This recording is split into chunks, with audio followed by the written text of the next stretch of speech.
Bisan unsa kabadlungon ang usa ka tawo, mas maayong mahatagan siya og kahigayunan nga magbag-o. Usa kini sa mga programa karon nga gitutukan sa City Social Welfare Services alang sa mga drug users nga gustong kabag-uhan sa ilang kinabuhi. Ato kining sayran sa Regional TV Presents ni Chona Carion. Emotional nga gisaysay sa batanong si Albert dili tinuod niyang pangan ang nakatukmod kaniya nga musud sa bisyo sa paggamit sa illegal nga drogas.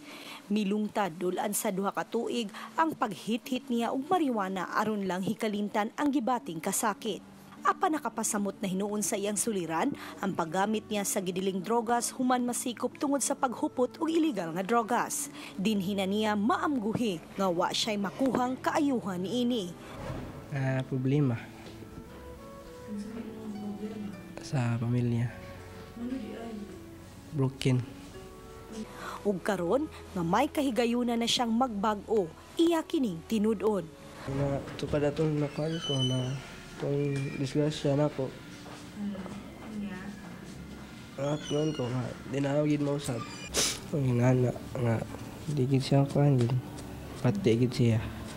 Usa lamang siya sa pipila ka drug surrenderers nga mipaubos sa aftercare sa City Social Welfare Services sa Mandawi City.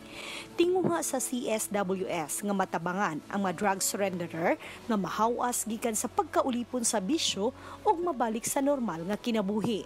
Kung makitaan sa atong social workers nga there's a need for the child or to undergo kanang continuing education or technical vocational, then that's where our partner kanang sa ato ang mock test sa city will come in. And then after the training, we will refer them to PESO office for employment referrals. And then if they wanted to continue to study in college, our Mandawi City College is there to accept. And then the CSWS will just be providing educational assistance for these drug surrenderies nato. Sa mga drug dependents sama kang Albert nga mipaubos sa aftercare sa CSWS, kanunay pagsunod sa social worker sa ilang kahimtang sama sa pagbisita kaniya sa ilang panimay ug sa tunghaan aron masuta kung misud ba sa klase. Istoryahan usab sa CSWS ang mga ginikanan sa bata nga ilang sagad gibasol pagsulod nila sa bisyo. Ang atong aftercare program does not focus only on the child but rather the environmental aspects, ang mga tao nga naa siyang palibot, most especially ang iyang support system, ang iyang family, because right after the rehabilitation sa bata, vulnerable pa man gyud na siya, so we have to make sure nga ang iyang environment is ready to accept him. Padayon usab ang Mandawi City sa Community Drug Rehabilitation Program alang sa mga drug surrenderers. Karong simanaha, mitapos sa first phase sa community rehabilitation ang kapin 200 ka mga minor de edad nga nalambigit sa gidiling drogas ubos sa Bidlisio Foundation.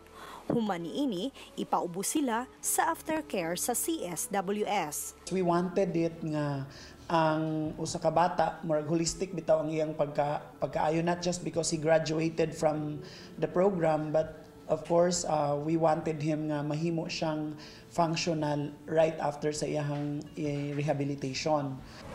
Positibo si Albert nga makalingkawas sa pagkagumon sa bisyo ug sa gidiling drogas ug mahatagan og katumanan ang iyang mga damgo. Uban sa giya sa social workers ug sa panghinaot nga ikasinabot na niya ang kabanay. Padayon nag-eskwela, mahuman ang pag-eskwela na ako. Katabang po ko sa mga igsoon.